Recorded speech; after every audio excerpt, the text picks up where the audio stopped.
마태복음 2장 1절에서 12절까지 말씀입니다. 마태복음 2장 1절에서 12절까지 말씀을 함께 읽겠습니다. 헤롯 왕 때에 예수께서 유대 베들레헴에서 나셨다. 그런데 동방으로부터 박사들이 예루살렘에 와서 말하였다. 유대인의 왕으로 나시니가 어디에 계십니까? 우리가 동방에서 그의 별을 보고 그에게 경배하러 왔습니다. 헤롯 왕은 이 말을 듣고 당황하였고 온 예루살렘 사람들도 그와 함께 당황하였다. 왕은 백성의 대제사장들과 율법 교사들을 다 모아놓고서 그리스도가 어디에서 태어나실지를 그들에게 물어보았다. 그들이 왕에게 말하였다. 유대 베들레헴입니다. 예언자가 이렇게 기록하여 놓았습니다. 너 유대 땅에 있는 베들레헴아, 너는 유대 고을 가운데서 아주 작지가 않다. 너에게서 통치자가 나올 것이니 그가 내 백성 이스라엘을 다스릴 것이다. 그때 헤롯은 그 박사들을 가만히 불러서 별이 나타난 때를 캐어 묻고 그들을 베들레헴으로 보내며 말하였다. 가서 그 아기를 샅샅이 찾아보시오. 찾거든 나에게 알려주시오. 나도 가서 그에게 경배할 생각이요. 그들은 왕의 말을 듣고 떠났다. 그런데 동방에서 본 그 별이 그들 앞에 나타나서 그들을 인도해 가다가 아기가 있는 곳에 이르러서 그 위에 멈추었다. 그들은 그 별을 보고 무척이나 크게 기뻐하였다. 그들은 그 집에 들어가서 아기가 그의 어머니 마리아와 함께 있는 것을 보고 엎드려서 그에게 경배하였다. 그리고 그들의 보물 상자를 열어서 아기에게 황금과 향과 모략을 예물로 드렸다. 그리고 그들은 꿈에 헤롯에게 돌아가지 말라는 지시를 받아 다른 길로 자기 나라에 돌아갔다. 아멘. 예수님의 탄생에 대한 여러 소식들을 마태가 증가합니다. 오늘 본문에서는 동방의 박사들이 별을 보고 예수님, 즉 유대의 왕이 태어날 것에 대해서 알고 그 별을 따라서 찾아온 이야기를 우리에게 전하고 있습니다. 이 말씀을 가만히 보면 현재 지금 유대의 왕 헤롯 왕이 있는데 그에게 가서 유대인의 왕으로 나시니가 어디 있는지 찾고 있습니다.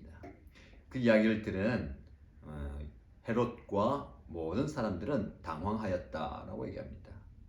새로운 왕이 났다니 현재 왕 그리고 그 권력 아래에 있는 사람들이 얼마나 황당하게 여겼겠습니까? 왕은 대제사장들과 율법교사들을 불러서 이 왕이 어디에서 태어나는지를 물어봅니다. 예언자의 예언처럼 유대 땅에 있는 베들레헴 거기에서 통치자가 나올 것이다 라는 예언을 소개하죠. 미가서 5장 2절 말씀인데요. 전에 말씀드린 것처럼 마태는 유대인들에게 구약시대 예언자들이 예언한 그 말씀이 예수님의 탄생을 통해서 그분의 사역을 통해서 성취된다라는 것을 보여주고 있습니다. 오늘 본문의 말씀도 이 헤롯의 사건을 통해서 예언자가 하였던 그 예언이 성취되는 것을 보여줍니다. 7절 이하의 말씀 보면 그 헤롯이 그 박사들 불러서 별이 나타난 때를 캐어 묻습니다. 언제 나타나는지. 그 말은 무슨 말입니까? 지금 언제 태어나서 그 아이가 어느 정도 나이가 되었느냐 그것을 조사하고 그 시점의 아이들을 다 죽여버리기 위함입니다. 자신의 정적이 될 수 있는 그 싹을 다 잘라버리겠다라는 겁니다. 그리고 베들레헴에 가서 그 아기를 찾아보시고 그 아이에게 경배하고 곳이 어디인지 나에게 알려달라라고 이야기합니다. 내심 그를 죽이겠다라는 생각입니다. 이어지는 말씀 보면 그 왕의 말을 듣고 동방의 박사들이 떠나갑니다. 지금까지 별의 인도를 따라서 이곳으로 왔고 그리고 지금도 그 별을 따라서 아기 예수가 태어난 곳에 가고 있습니다. 오늘 본문의 말씀을 보면 동방에서 본 그 별이 그들 앞에 나타나서 그들을 인도해 가다가 아기가 있는 곳에 이르러서 그 위에 멈추었다라고 얘기합니다. 별을 따라온 것도 신기하고요. 그 별이 예수님이 계신 곳에 멈추어 서게 되었다라는 것도 신기합니다. 그 별을 보고 무척이나 크게 기뻐하였고 그 집에 들어가서 아기가 그의 어머니 마리아와 함께 있는 것을 보고 엎드려 경배합니다. 자, 여기까지 말씀을 통해서 우리에게 적용할 수 있는 바가 무엇이겠습니까? 하나님은 동방의 박사들을 별로 인도하신 것처럼 우리를 다양한 방법으로 다양하게 인도하십니다. 때로는 직접적인 말씀을 통해서, 때로는 들려지는 말씀을 통해서, 기록된 말씀이나 여러 가지 상황과 환경을 통해서 우리를 하나님께서 원하시는 곳으로 인도하십니다. 올해 여러분들이 어떤 하나님의 이끌림을 받고 있습니까? 말씀을 통해서 하나님이 여러분들 이끌어 가신다면 그 말씀의 이끌림을 받고 하나님께서 부르시는, 그리고 하나님께서 보내시는 곳으로 가시기 바랍니다. 또는 다양한 여러 가지 방법을 통해서 하나님께서 동방의 박사들을 여기까지 이끌어 가시고 예수님이 계신 곳까지 이끌어 가신 것처럼 저와 여러분들을 하나님께서 이끌어 가시기를 축복합니다. 그 이끌림에 의해서 갈 때에 결국 그 종착지가 어디겠습니까? 예수 그리스도를 만나게 되는, 즉 하나님께서 우리에게 가장 최고의 만남을 예비해 놓으셨다는 것, 그 만남을 위해서 우리를 이끌어 가실 때에 때로는 그 이끌림이 우리를 힘겹게 만들 수도 있고 마음 아프게 만들 수도 있을 것입니다. 그러나 그 이끌림을 통해서 주님을 만나게 된다면 그것이 얼마나 큰 축복인지 모릅니다. 그런 축복을 저와 여러분들이 경험하게 되기를 바랍니다. 자, 이 동방의 박사들이 별의 이끌림을 받고 예수님을 만나게 됩니다. 그리고 예수님께 경배하죠. 엎드려 그에게 경배하였다. 즉 정말 그 별을 보면서 왕으로 오시는 분을 찾아왔고 그 왕으로 나신 분이 자기들 앞에 있습니다. 엎드려 경배함으로 왕 앞에서의 예의를 갖추는 것입니다. 그리고 그들이 보물 상자를 열어서 예수님에게 세 가지 예물을 드리죠. 무엇입니까? 황금과 유향과 모략입니다. 이 황금은 왕을 상징하죠. 왕의 권세와 부귀를 상징하는 겁니다. 이 땅에 왕으로 오신 예수님에게 황금의 선물을 드립니다. 유향은 무엇입니까? 하나님께 제사할 때에 이 유향과 함께 제사를 드리는 모습을 통해서 하나님을 향한 제사, 하나님을 향한 예배를 볼 수가 있습니다. 그리고 모략은 무엇입니까? 모략은 죽었을 때에, 장사 지낼 때에 이 모략을 바릅니다. 시체 부패를 방지하기 위해서 모략을 바르죠. 예수님이 장차 죽으심에 대해서. 그럼 황금과 유향과 모략은 예수님께서 이 땅에 왕으로 오셨고 그 자신의 모든 생명을 내어드림으로 우리를 위한 희생 제물이 되시고 그렇게 희생에 죽으시는 모습을 우리에게 소개하고 있습니다. 이것을 예표하는 것이죠. 그 동방의 박사들이 드린 그 보물, 예수님을 상징하는 겁니다. 자, 여러분, 저와 여러분에게 이 말씀을 한번 적용해 볼까요? 우리가 가진 향금은 무엇이고 우리가 드릴 수 있는 유향과 모략은 무엇이겠습니까?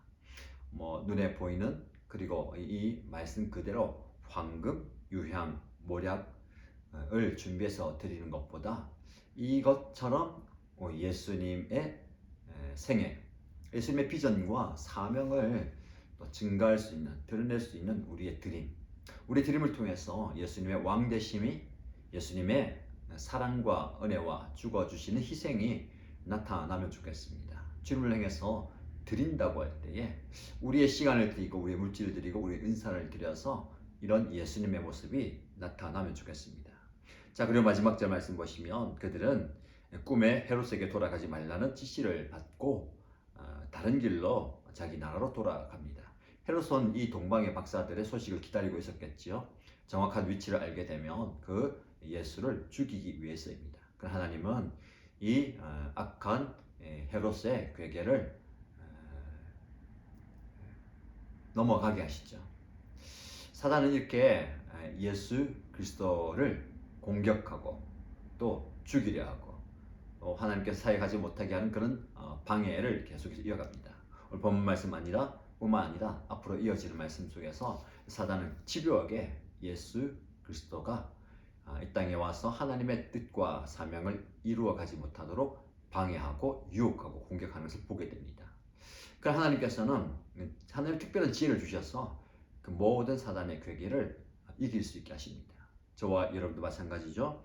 하나님의 사람으로 살아갈 때에 하나님께서 주시는 은혜를 우리가 누리면서 하나님의 뜻을 받들고 또 이루면서 살아가야 하는데, 사단은 계속해서 그것을 방해합니다. 온갖 공격들, 그리고 미혹하게 하고 유혹하고 그리고 술수를 다 사용하는데, 능히 하나님께서 저와 여러분에게 그 모든 것들을 이길 수 있는, 또 극복할 수 있는, 또 감당할 수 있는 힘과 지혜를 주시리라 믿습니다. 자, 이제 명절이 시작됩니다. 명절 기간 동안 하나님께서 주시는 그 영적인 지혜를 가지고 분별력 있게 행동하시고 살아가시기 바랍니다. 사단의 계계와 술수와 공격에 넘어지지 마시고 깨어서 하나님께서 주시는 그 지혜로 생각하고 말하고 판단하는 저와 여러분 되시길 바랍니다. 그래서 하나님께 예배 드리는, 그리고 경배 드리는, 그리고 내어 드리는 삶을 통해서 예수 그리스도의 왕 되심이, 그분의 사랑이 전달되는 우리의 삶이 되기를 축복합니다. 기도하겠습니다. 하나님 아버지 감사합니다. 예수님께서 이 땅에 오셔서 우리를 위해서 죽어주시는 그 귀한 사역을 감당하실 때에 세상은, 사단은 끊임없이 예수님의 태어남과 살아감과 사역을 방해합니다. 그 방해를 하나님께서 제하여 주시고, 온갖 어려움과 방해와 공격이 있더라도 하나님의 뜻을 이루어 가신 것을 보게 됩니다. 우리의 삶도 마찬가지입니다.